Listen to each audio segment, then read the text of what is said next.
Consanguinità stretta significa perdita di geni. Στενή λοιπόν σχέση αίματος σημαίνει και χάσιμο γονιδίων. Faccio un esempio, diciamo che cade sulla razza, poi faccio un esempio un po' più vasto. Non nascono più cani Isabella nel Doberman, no? O raramente nascono. Δεν γεννιούνται πια σκυλιά Ιζαμπέλα χρωματισμός στα Doberman. Faun. Ο Πούρα είναι πολύ σπάνιο.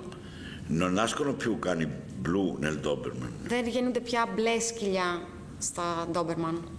Oppure nascono raramente. Ή γεννιούνται πολύ πολύ σπάνια. Perché il gene del sottogruppo D è stato eliminato dagli allevatori. Γιατί το υπογκρούπο D αποκλείστηκε από τους εκτροφείς. Se uno volesse fare solo Doberman marroni saprebbe come fare. Αν κανείς ήθελε να κάνει μόνο καφέ Doberman θα ήξερε πώς πρέπει να τα κάνει. Elimina il gene B grande. Αποκλείοντας το β' γονίδιο. E così se uno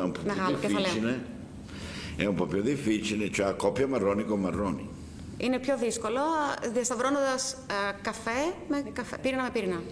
D'altra parte le razze si sono determinate per perdita di geni. Κάποιες ράτσες λοιπόν έχουν οριστεί κατά λύση γονιδίων. Per questo da un cane non nasce un gatto.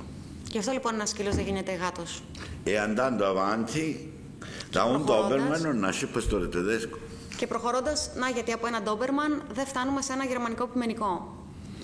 Questo significa che man mano che la selezione va avanti, προχωρώντας λοιπόν την επιλογή στην εκτροφή, la specie το είδος perde un mare di geni perché ci sia la separazione da specie a specie. Γιατί υπάρχει διαφοροποίηση από είδος σε είδος. E la razza perde un mare di geni perché ci sia la separazione tra razza e razza. Και η ράτσα χάνει πάρα πολλά γονίδια γιατί πάλι και εκεί υπάρχει ο διαχωρισμός από ράτσα σε ράτσα. Cane gatto, Doberman, pastore tedesco. Σκύλος, Doberman, γερμανικός, πιμενικός. Molte di queste cose le ha fatte la natura. Πολλά από αυτά τα πράγματα τα έκανε η φύση. Il problema dell'allevamento di razze allevate, non pure perché nessuna razza è pura. Το πρόβλημα από τις ράτσες εκτροφής και όχι από τις καθαρές ράτσες, γιατί καμία ράτσα δεν είναι αμυγής.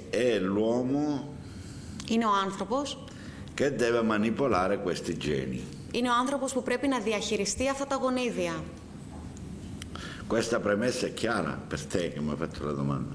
Αυτή η επισκόπηση, ας το πούμε έτσι, πρέπει να είναι καθαρή για εσάς που κάνατε αυτή την ερώτηση.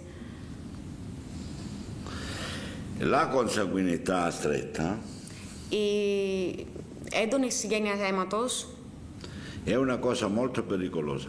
Είναι μια συνθήκη πολύ επικίνδυνη. Soprattutto se si tratta di selezionare in consanguinità stretta animali d'affezione. Πόσο μάλλον θα πρέπει να μιλήσουμε για συγγένεια αίματος για τα ζώα συντροφιάς. Però in effetti il comportamento sarebbe semplice. Πραγματικά η συμπεριφορά θα έπρεπε να είναι απλή. Chi fa una consanguinità stretta sa. Όποιος λοιπόν κάνει μια συγγένεια αίματος έντονη, che più o meno sta facendo una cosa come fare il caffè. Θα έπρεπε να είναι ένα πράγμα όπως το να κάνει κανείς ένα καφέ. Non il caffè turco. Όχι ο ελληνικός καφές. Il caffè con la moka. Ο καφές ο ναπολετάνικος με τη μόκα. Cioè la consanguinità è un filtro. Η αιμομιξία ουσιαστικά είναι ένα φίλτρο. Quello che passa come caffè si può bere. Αυτό που περνάει από τον καφέ, από το φίλτρο, μπορούμε να το πιούμε. Quello che è rimasto come posa di caffè. Αυτό όμως που μένει ως κατακάθι καφέ, va assolutamente scartato. Πρέπει να αποκλειστεί εξ ολοκλήρου. Senza pietà. Χωρίς κανένα έλεος. E senza ripensamenti. Και χωρίς να μετανιώσει κανείς, χωρίς δεύτερη σκέψη. Ora, se uno allevasse piccioni viaggiatori. Αν κάποιος λοιπόν έκτρεφε περιστέρια που il ταξιδεύουν, problema sarebbe semplice. το πρόβλημα θα ήταν απλό. Perché i Zuritos fatti nati da fratello e sorella, uno li mette nella pignata e se li mangia, se non hanno la velocità giusta, no? Αν λοιπόν αυτά τα περιστέρια δεν έχουν τη σωστή ταχύτητα, κάποιος τα βάζει στην κατσαρόλα και τα τρώει και το πρόβλημα λύνεται. Quindi chiariamo che cosa significa senza pietà assoluta quando uno Αυτό λοιπόν σημαίνει χωρίς κανένα έλεος για κάποιον που σκέφτεται και ασχολείται sui cani. πάνω στα σκυλιά. Να ξεκαθαρίζουμε τι σημαίνει. Στη σούφα. Se la consanguinità ha un filtro, la consanguinità filtra pregi e filtra difetti. Αν λοιπόν αυτή η αιμομιξία είναι ένα φίλτρο, έχει και τα υπέρ, έχει και τα κατά. Έχει τα πλεονεκτήματα και τα μειονεκτήματά της.